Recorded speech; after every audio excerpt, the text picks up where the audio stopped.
Hi guys, Simon here from D6 Evolution. I'm joined with... Hi guys, Mani here from Glasshammer Gaming. And today we're going to be talking about Grey Knights. Grey Knights, they're all the craze, aren't they, right now? They are. They're making a bit of a splash in the competitive scene Yeah, recently. they are, I mean, it's just another type of marine at the top of the meta now, isn't it? It is. It's a very different kind of marine. Yes, And very they play different. so differently. So I think even though Grey Knights are taking the scene by storm right now, I think people are still happy that it's like a different kind of marine. Do you know what I mean? It's I think not a lot of the people are same happy to see old- a new marine, Yeah. something to replace the it's not just like 10 iron hands. artillery pieces that smack you from the back. It's not just a one Brohammer model that just doesn't die and stuff No, like there's that. a couple of So- different variations of lists that we've seen with Grey Knights that have Yeah, worked so far. definitely. So in this video we're going to talk a little bit about the pros and cons of Grey Knights. We're going to get them on the table, show you a little bit on how they deploy and how they work. We'll go through a few of their key psychic powers and their stratagems, and let's learn a little bit more about the Grey Knights. Yeah, exactly. So why don't we start off with Warlord Traits? Warlord Traits. So Warlord Traits are, I think, very easy Yes. because there's only two really that you're going to pick from. Yes. So One is either Lawmaster, which is, I've been really liking Lawmaster because I like Empyrean Domination, I believe it's called, or one of those two. Edict Imperator is like, that's the one you have Yeah, to take. But then there's two other ones. There's Empyrean Domination and another one that's also cast on a 7. It's the one that gives you full rerolls to hit within half range. Now, that power, I really like it. So I take the Lawmaster Warlord trait so that I know that power in addition to the other ones, because I have just about enough characters in the army to take all the useful spells. Yes. And then I like to take that one as an additional because I don't have Drago. So it's the only way for me to be able to get proper rerolls. Yes. However, people who do have Drago and they take full rerolls, they take First to the Fray, which is the Warlord trait that allows you to have rerollable charges. So I think rerollable charges are huge, especially when you can't get any buffs to your charges with Grey Knights. No, they have no sort of bonuses to actually getting into combat. You've got to just rely on the fact that you've got that extra. So when you deep strike in and when you gate in, you've just got a 9-inch charge. Yeah. So it'd be nice to have a 9-inch rerollable charge. That'd be is. really, really nice to have. It is important to know as well with Lawmaster is that when you take your additional spell, it comes from the same school of the spells that the caster already knows. So if you're Yes. taking them from the Sanctic discipline, the extra spell has to come from Sanctic. Or if you've got Dominus spells, the extra spell comes from Dominus. Yeah. So you can't mix and match. You can't have the extra spell be Yeah, they from a cleared different that spell up. school. Basically, that was clarified in that. Yeah.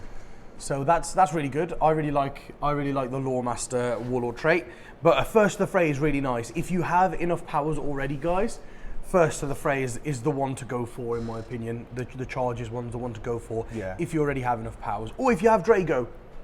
Yeah, if you're taking Drago, if your list is built around sort of the Drago build, which you get slightly less powers because you only know it's 2 rather than 3 like Voldus does, because you have access to those rerolls, you're more than likely going to take First to the Fray just to give your Paladins that bit more combat potential when they eventually arrive. And we'll talk a little bit about That's just the way. Paladins arriving in a little bit.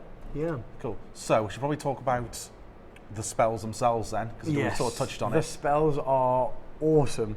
So you could take, I would, if you're going to take Voldus, which is, I'm a real big fan of Voldus, I take Voldus, and I think if you take Voldus, you should make him the Sanctic discipline. Yes. You give him the old powers, because the ones that you want from him are Sanctuary, Astral Aim, and Gate. Gate, just to have a spare gate at the back. So I was taking Sanctuary, Astral Aim, and Hammerhand to give him all the buffs.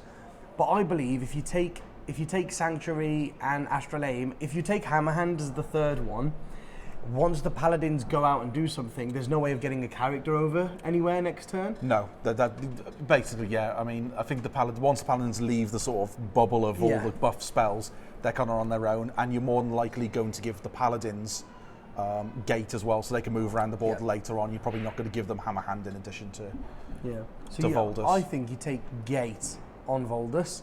So you take Sanctuary, Astral Aim, and Gate of Infinity, and then you take Hammerhand on your strike squads.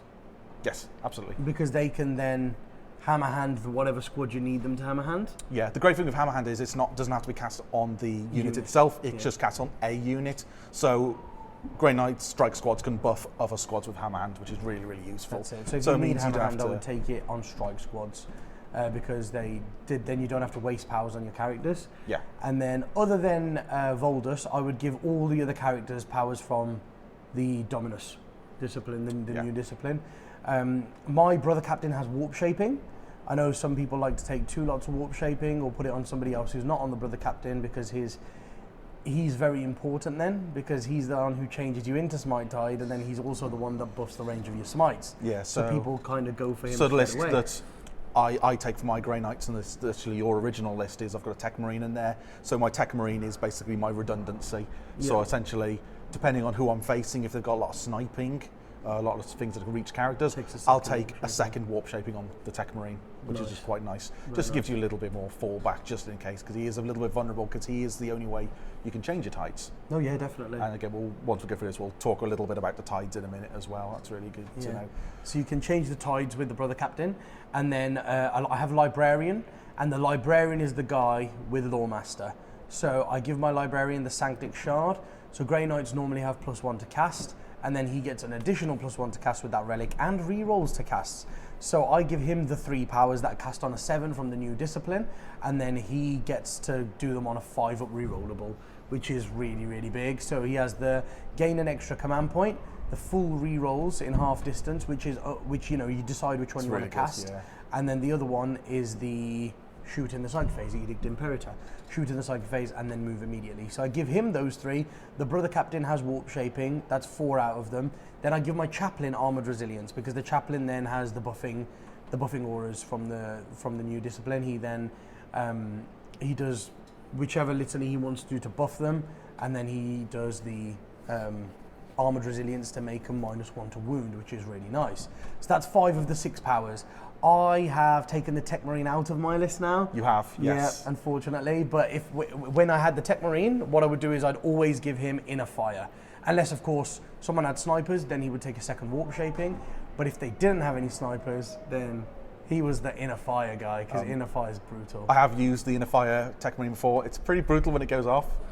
Yeah, he's nice to have, and he gets an extra smite as well, which is always quite nice, because Tech Marines in the Grey Knight army are also psychers, which is always quite nice. It's really, really cool.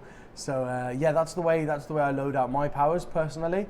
And then the chaplain, there's only really 3 litanies I ever give him. The extra range one I like to give him all the time pretty much, but I'd like to give him the extra range litany, and then the minuses.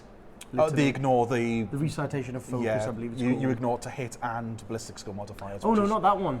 That one I only ever take if someone has got something like flyers or a Calexis assassin. Take it. So I like to take the extra AP on Cybol shots on Psy weapons for the unit, and then extra AP on Nemesis weapons in combat as well. Yes. Because I take all of my Paladins and Terminators with staves. So people like to go half staves, half halberds and stuff like that. I prefer to just go full staves for the maximum durability, but then I put in that litany to make them all -2 AP in combat. So I really like that litany. So I take that litany a lot, and then I take the extra range litany. But if somebody has ignore modifiers, then instead of the range litany, I take the ignore modifiers litany. So that's just the way that I load them out. It's a pretty solid setup. It's really, really good. So in terms of things like with Voldus and the Librarian with the Sanctic Shard as well, because Grey Knights naturally are +1 to cast, it makes them super reliable. So you give those 2 guys the powers you want to go off, essentially. So with the Librarian being +1 to cast already, and then +1 to the Sanctic Shard, he's now +2 to cast, which means that he's way more reliable at casting the Dominus powers, which are much more in the range of 7s, I think, to cast with those. Yeah, they're 7s to cast. The 3 that you want are 7s to cast, and then with him, they're 5s rerollable. And then the minute he gets one off, what I normally do is I try the one to get a CP back first. So I do the one to get a CP back with a 5 rerollable, and then if he gets it off, I spend that CP straight away to do Empiric Surge or something. I think it's called something like that. Surge, Empiric Surge, something like that. Which is really, really good. And what it does is every other Grey Knight unit then within 6 inches of that Psyker now gets +1 to cast for the rest of the phase. So that means all of your other Grey Knight units now have +2, and that Librarian for his second power has +3 rerollable, which is normally Edict Imperator to shoot in the Psychic phase. Yeah. When you're doing that on a 4 rerollable, it's insane. It also means that if you are castling with like a big unit, so if you've got your strike squads and paladins all around you, around this librarian who's just used this +1 to cast bubble, essentially you can't fail smite unless you roll a double 1. Yeah, it's the only Because way smite's of cast on 5s, they're not increasing their warp charge every time they cast it. So they cast it on a 3 because everything's +2 to cast, which is so reliable, especially when you're in the smite tide. When you're doing 2 smite a turn, it's pretty brutal. Yeah, Grey Pretty Knights are brutal. incredible. So I think that's the main ones. We should probably touch a little bit now on the tides themselves Yes. and how they work a little bit. So you don't get your doctrines this time. So we're not quite a traditional Space Marine army. We instead get something called tides. You choose the tide you start in, and the only way you can change that is with the psychic power warp shaping. So it's really important to having someone in the army that has this. Yeah. So most of the times, what do you start in? Is there a specific tide you would start in normally, or is it depending on your opponent and what you're fighting? So what I do like to do is I like to start in the smite tide.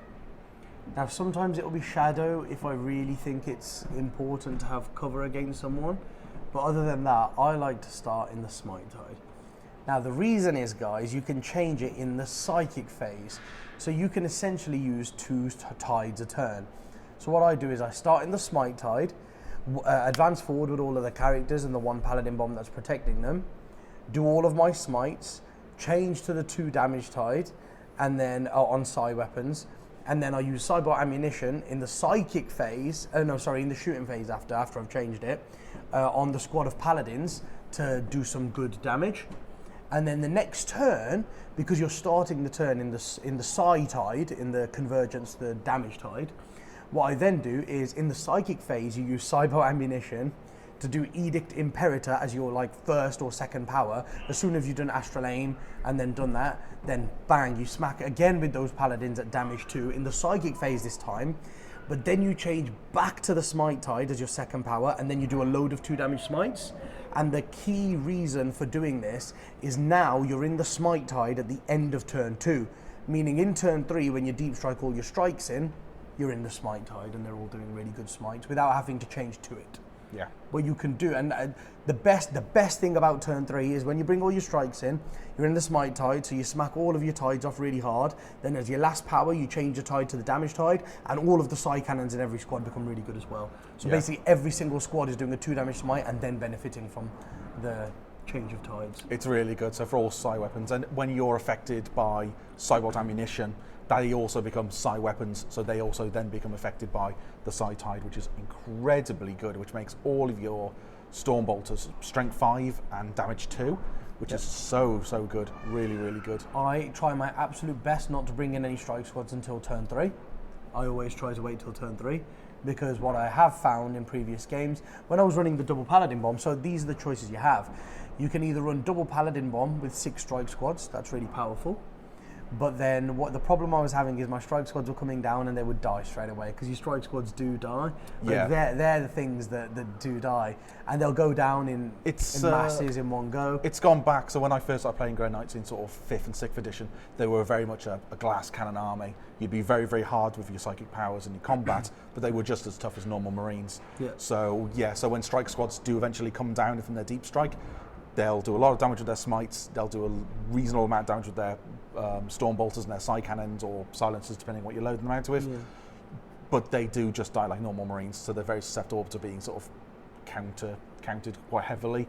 So you need to make sure you're doing a lot of damage. So 6 strike squad list is pretty solid, but you've changed the list slightly now, because you originally, because my list is your old list, which was double paladins and 6 strike squads, but you've changed slightly now. Yes. Because you've just come off a tournament win with your new list. Yes.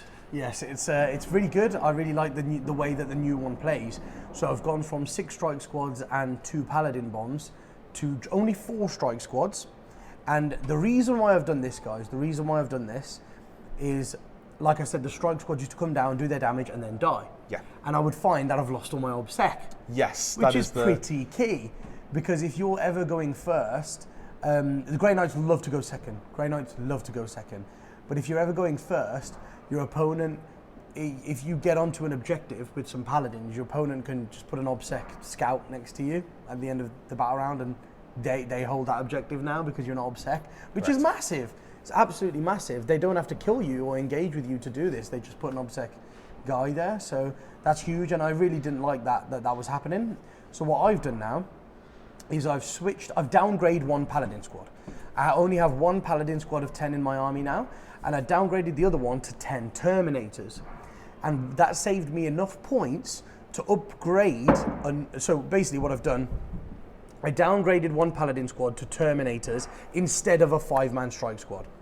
So think of it this way, we've dropped 10 Paladins, that's what we've done. We've got 10 Paladins, and then we've dropped the other 10 Paladins, and that's given us the points to upgrade 2 5-man strike squads to 2 10-man Terminator squads. And Terminators are troops, guys, for Grey Knights. So you've got 2 squads of 10 Terminators now that are obsec. Yeah. And that's absolutely massive. They're really hard to shift, and they will get you a load of points for objectives. And the only real big difference between sort of Paladins and Terminators right now is Paladins are free wounds. Yes. But they're only Terminators are exactly the same survivable because all of the Paladin survivability comes from being buffed with psychic powers. Yep. Terminators can have all the same buffs. They can be -1 to wound. They can be transhuman. So there's quite a lot of buffing. But now you've got these really tough Terminators that are objective secured. Yeah. And big units as though, I mean, if anyone's ever tried to remove 10 Terminators from a board, from an objective, it's pretty difficult. You have to dedicate a lot of, your army to getting rid of them. Yeah, it's quite hard. It's quite hard to do. And then you're talking 2 massive blobs of obsec on objectives you have to deal with now. And you've still got the big unit Paladins there as well. That's the thing. You've still got to get through the Paladins as well. And what I like to do now is I like to put the Paladins up front and let them take the hit. Yeah. Because they could take the hit better than anyone else in the army. So I think that's the way to play with it. You have 2 squads of 10 Terminators and 1 squad of 10 Paladins. So we have 30 Terminator-sized models in the army, and I really like that. And then you only have 4 squads of strikes. They come down in turn 3, and that's why I like to keep them till turn 3.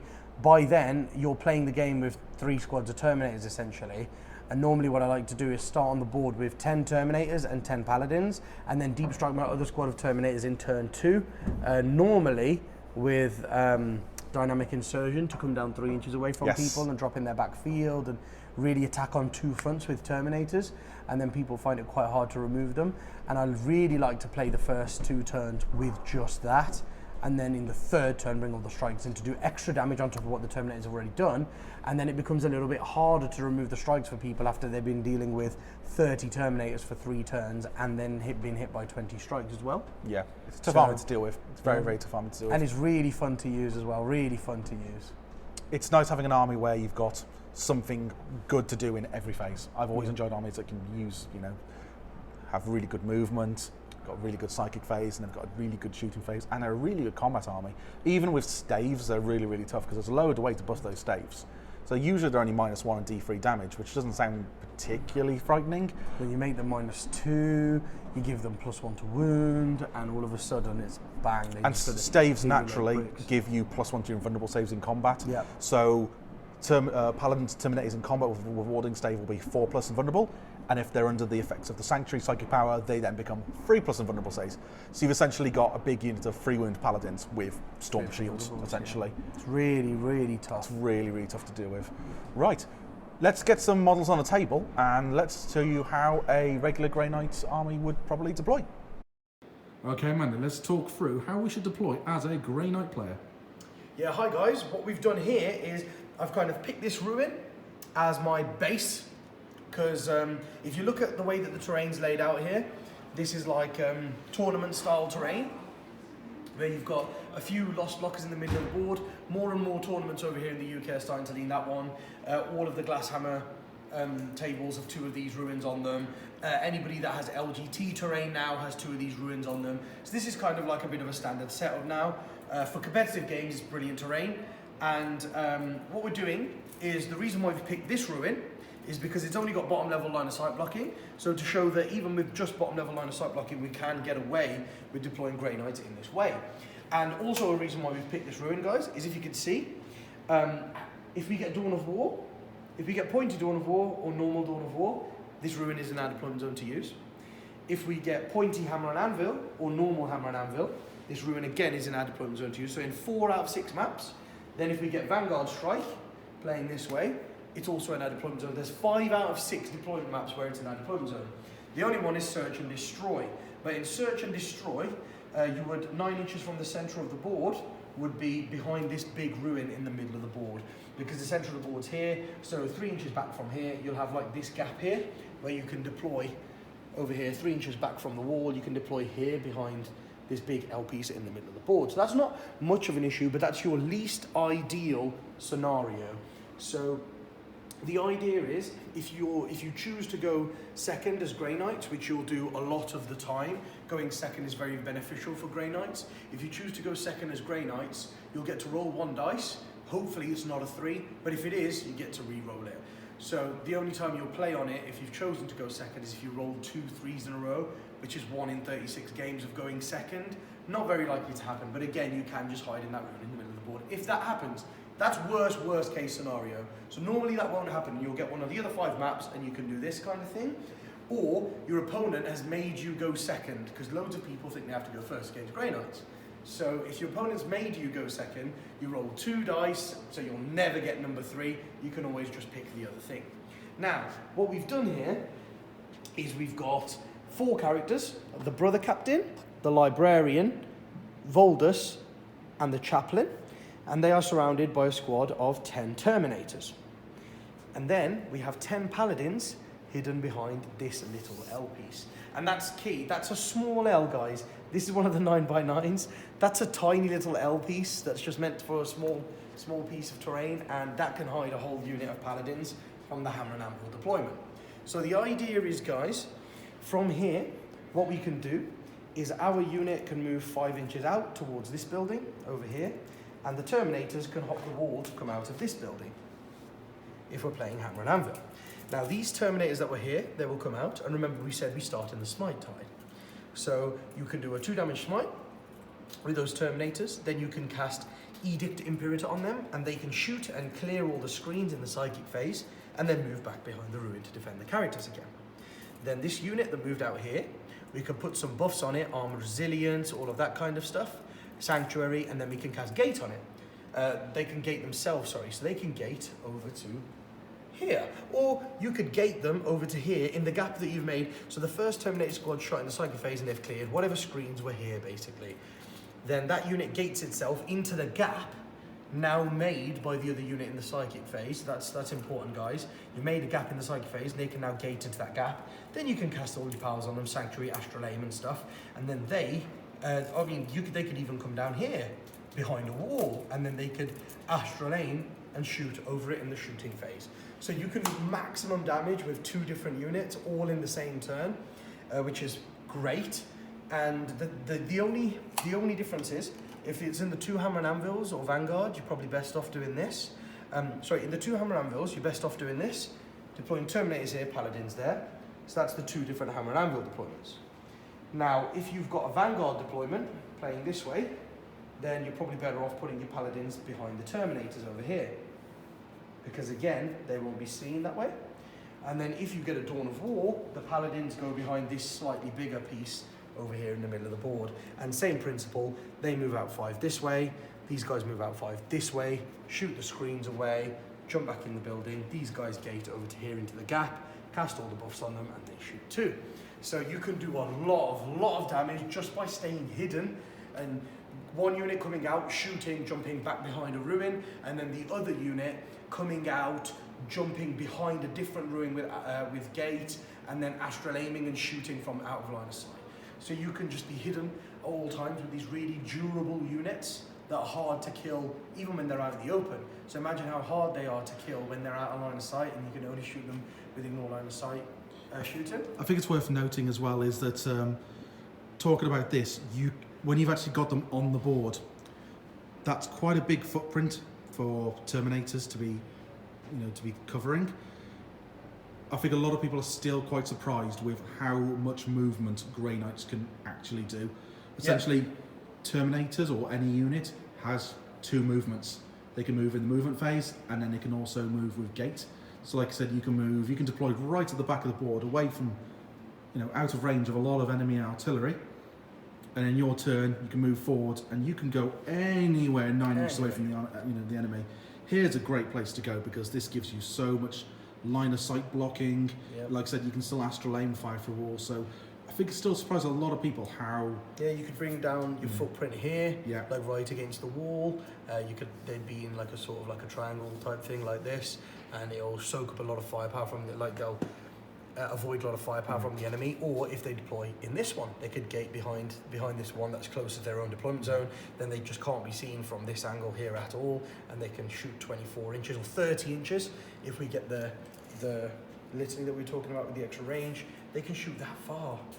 They could be shooting inside your enemy's deployment zone with the 30-inch range from behind this ruin, which is absolutely awesome. So that's pretty much how a Grey Knight player would deploy and move in their first turn. Mani, have you got any tips for anybody that needs to try and counter this now? Is there anything that Grey Knights need to be worried about? It's very hard. It is very, very hard to counter this. But a way of doing it would be if you had a couple of things that could kind of forward deploy, like scouts, nurglings, Alpha Legion units that can move before the game, anybody that's got units that can move before the game. Rangers, I believe they can move 9 inches before the game. Croods can move 7 inches before the game. All of that kind Raven of stuff. Guard, because they're becoming more prevalent now. Before the game, but Raven Guard have scouts, so they're even better at doing it. So, for example, Hammer and Anvil is the hardest one to do it in because 24 is there. However, 33 is all the way over here, behind this thing. So, if you were in Hammer and Anvil like this, what you would want to do is put sort of like a unit of scouts or nurglings or whatever in here. Put 1 unit in here, and 1 unit behind kind of like this wall here. So what you would want to do is you would want the Grey Knight player to struggle to come out and see a screen to clear, or smite. So the brilliant thing there to note, guys, is that if these Terminators were to come out over to here, they would not have line of sight. Their line of sight arc would be like this, so they would be cut off from this side, and then like this. So they wouldn't be able to see anyone behind this wall. So you'd have your scouts safe in there. And then this way, their arc would be like this. So anything behind this wall, they would not be able to see. And if they decided to come out this way, their arc's like that. So if you are deployed behind that wall there, they also will not be able to see you. In which case, if they do still want to clear your screens, they're now going to have to use astral aim on that unit. That unit is going to have to come out, and then if it shoots in the psychic phase, to kill these, and these, say that does happen, you're actually in an okay spot. What you don't want to do is because the key thing is the power from the Grey Knight comes from if you're out in the open with a screen here, out in the open with a screen there. These guys come out, they blow your screens away with normal shooting. Then the power comes from this unit being able to gate into the gaps you've left and shoot without needing line of sight. That's the big thing, the fact that they don't need line of sight. If you make the Grey Knight player come out with these and force them to use the out of line of sight shooting on them in the psychic phase to kill these screens, then those Paladins now they can still deep strike wherever they want, but they can't be astral aimed now because their astral aim is over here.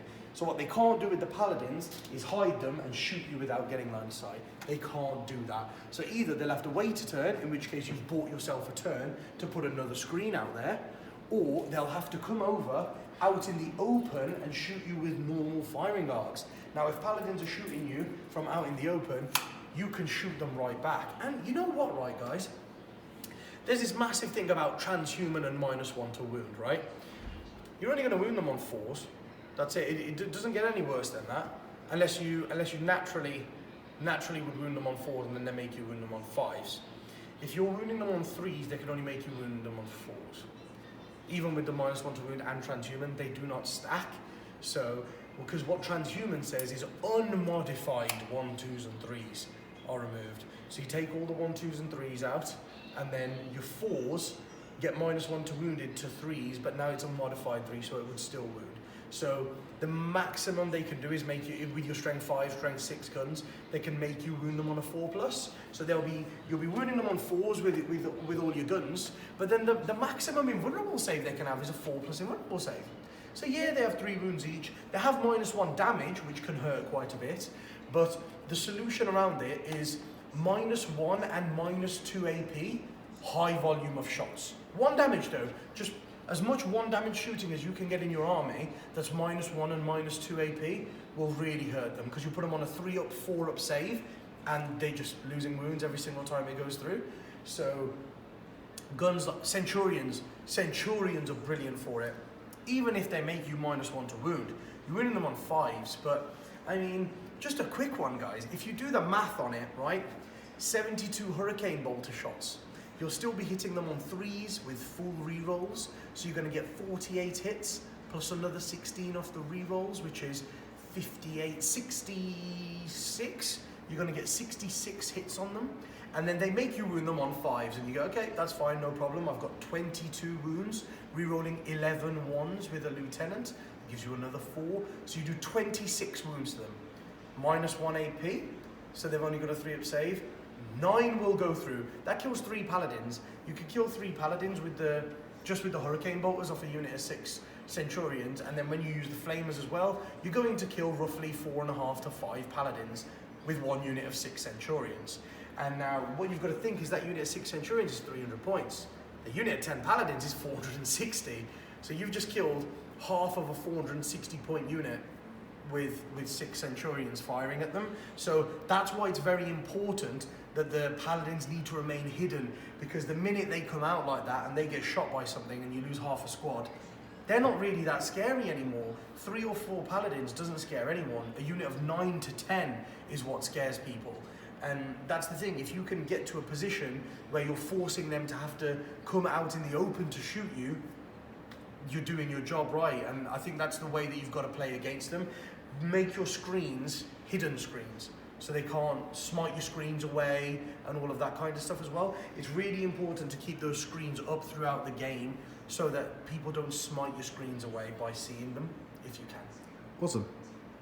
Okay guys, that's how to play Grey Knights. Yeah, really tough army to deal with now in the new meta, so hopefully we'll... Yeah, I think loads of people are going to struggle with them, but hopefully with those few tips that we've gone over there, everyone will be prepared for them now. Everybody watching should know like the basics of how Grey Knights work now, what they like to do. Clear a screen, jump into that screen in the psychic phase, shoot a lot more. They're not a very combat army. That's something to note. No, they're not super killy. Yeah, they're not super killy in but, combat. So that's one way that you could perhaps deal with them. Get into combat with them, or something that does mortal wounds. If you can do mortal wounds to Grey Knights, you could really hurt them. Yeah, absolutely. They have no protection for... There's 0 protection against mortal wounds, so anything that does that is amazing against them. Really good. They're a very resilient army. Once they're all buffed up, so once you've got Sanctuary and they're -1 to wound, and you can take -1 damage, or if you've got Transhuman on them, they're very difficult to shift. But there are definitely counters to them. Like you've said in the actual table there, we can do high rates of fire. Screening out is really going to be really important for these guys. Screening out, hitting them with a load of shots that are -1 and 2 AP that are 1 damage, and then smiting them, stuff like that. Okay, Loads guys. of smites. Lovely. If you've got any questions, guys, please leave them down below. If we've missed anything also, please comment. You can also check us out on Facebook, Instagram and Twitter. And Mani, you can be checked out from Glasshammer on the website, www.glasshammergaming.co.uk. You can buy from the store. We have an elite membership. You can check us out on YouTube. We do loads of battle reports every week. Simon's about to be on one next week. Yeah, with Grey Knights. With Grey Knights, That's really cool. We're going to try and see if we can come up with someone that can kind of give them a game. So that'll be pretty interesting to watch. Lovely. Thank you very much, guys. See you next time. Bye.